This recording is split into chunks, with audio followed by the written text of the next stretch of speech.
Sebanyak 21 caleg terpilih dipastikan tak akan dilantik di gedung DPR MPR besok. Sebanyak 19 caleg terpilih mundur karena maju menjadi calon kepala daerah. Dua lainnya karena alasan di luar pilkada.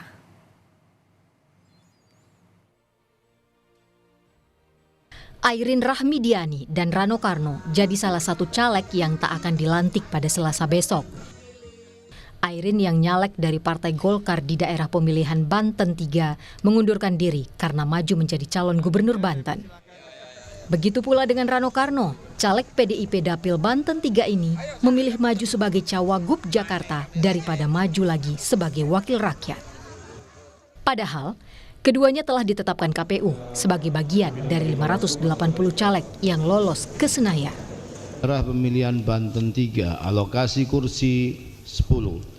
Dr. Haja Airin Rahmidiani SHMH Partai Golongan Karya, Rano Karno SIP Partai Demokrasi Indonesia Perjuangan, Habib Idrus Salim Al-Jufri LCMBA Partai Keadilan Sejahtera. 4. Profesor H. Sufmi Dasko Ahmad Partai Gerakan Indonesia Raya. 5. Muhammad Rano Alfat SHMA Partai Kebangkitan Bangsa. 6.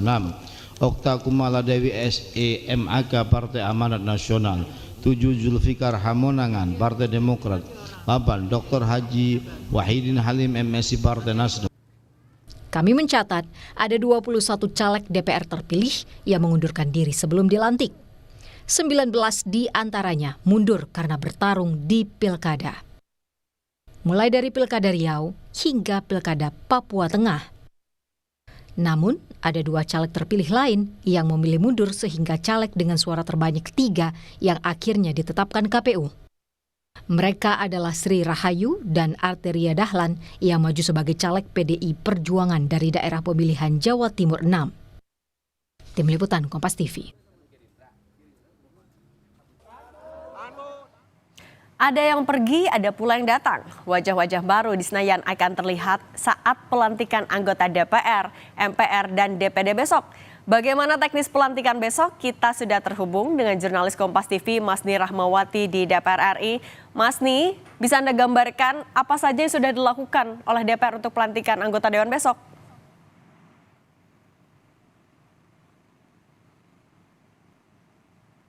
Melaksanakan gladi bersih jelang dari pelantikan anggota baru DPR, DPD dan juga MPR untuk periode masa jabatan 2024 hingga 2029.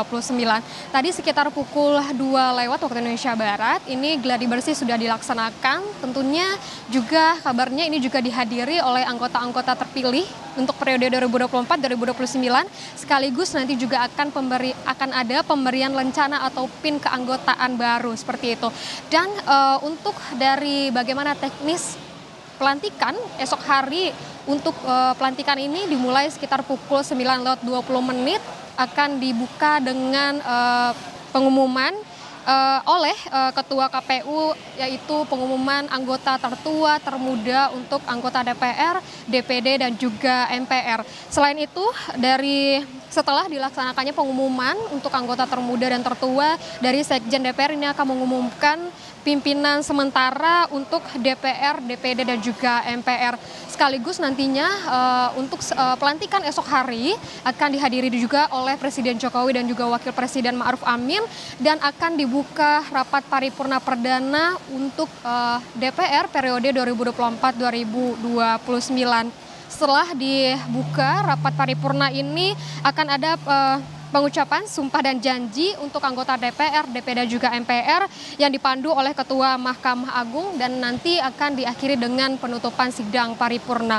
Kalau misalnya kita berbicara mengenai siapa pimpinan DPR pada periode 2024-2029, tadi dari pimpinan DPR Sufmi Dasko ini menyebutkan bahwa akan terus berpatok kepada Undang-Undang MD3, dan Undang-Undang MD3 ini tidak akan berubah.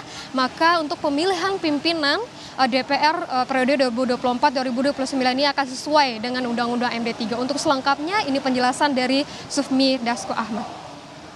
Ya, kan kita sudah sama-sama tahu bahwa dalam periode ini tidak ada perubahan Undang-Undang MD3. Nah, sehingga pimpinan DPR tentunya mengacu pada Undang-Undang MD3 yang masih berlaku pada saat ini.